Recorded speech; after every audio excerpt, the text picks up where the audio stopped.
Different critical infrastructure can come together to tackle cybersecurity issues as digital threats evolve and take new forms, and that can strengthen overall cybersecurity in a country. That's according to experts attending the Monetary Authority of Singapore's Cybersecurity Advisory Panel meeting. Criminals also know that we rely on second-factor authentication these days. As you perform transactions, you get an OTP. But at the same time, if they're able to harvest enough personal information, they can go to the telco and claim that they have lost their SIM card and ask them to issue a new one, right? So that means they can potentially take over that phone as a second-factor authentication. So with that, the committee has also been working outside the financial sector with IMDA, for example. The panel was convened to discuss key areas that financial institutions need to focus their cybersecurity efforts on. This includes risk management culture during cyber incidents, monitoring and surveillance of the cyber threat landscape, and vulnerabilities in IT supply chains. The advisory panel includes chiefs of information security in multinational companies and banks. They also discussed how new technology like cloud storage may pose both a risk and an opportunity. In certain commercial clouds, you don't just have government data, you have data from a broad set of customers, not just in the healthcare vertical, but multiple verticals. And because you have this broad amount of data, you also see a broader amount of threats and can automate the protections. So, if you protect a cloud customer, you can use that leverage to protect all cloud customers in a broad way. Now, for more on the evolving cyber threats, we have in studio today an international security expert.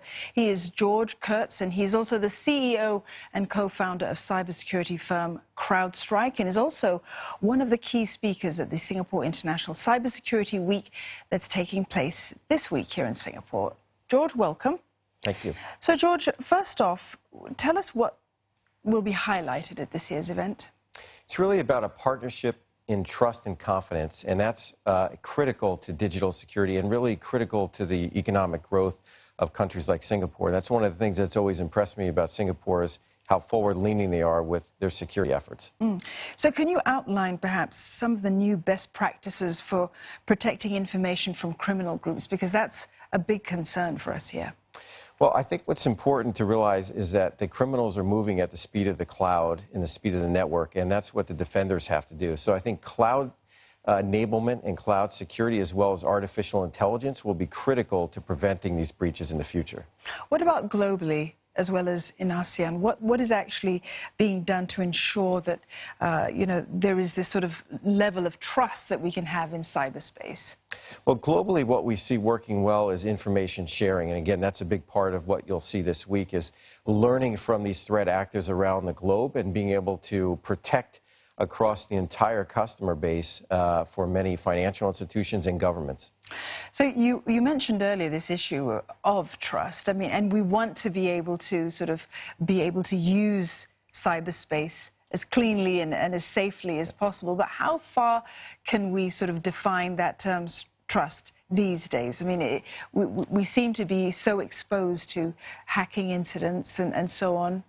Well, the threats are moving very quickly. Almost every day, 350,000 new pieces of malware are created, so it's very difficult for companies and governments to keep up. And I think from a trust perspective, it's really trying to stay one step ahead of the adversaries and using the speed of the cloud to be able to identify these threats and contain them before they can cause damage. How feasible is it, though, George, to actually stay that one step ahead, or maybe hopefully 2 steps ahead if we can? Well, we think artificial intelligence is one of the key areas for cybersecurity, learning from those past threats and then actually being able to predict threats without ever seeing them before. So how serious is the global cyber talent crunch, though? Because we need professionals who are going to be able to drive all of this and be able to keep us safe.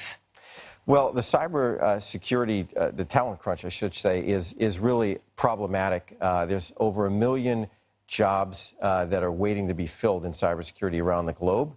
And one of the things that we've done at Crowdstrike is even form a foundation to help provide scholarships to students to encourage both men and women to get into cybersecurity. And how much success are we actually seeing with initiatives like that? I mean, is it pulling them in? It is. I mean, we're a small piece, but I think if you look at cybersecurity, it's such a dynamic field. It touches everyone's lives. Everything we do is electronic.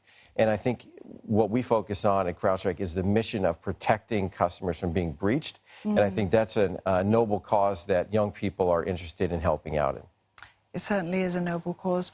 George, thank you very much for coming into the studios and sharing this perspective with us, and all the best for the event that you're attending this week. That was George Kurtz, the CEO and co-founder of cybersecurity firm Crowdstrike, and he's also one of the key speakers at the SICW that's happening this week here in Singapore.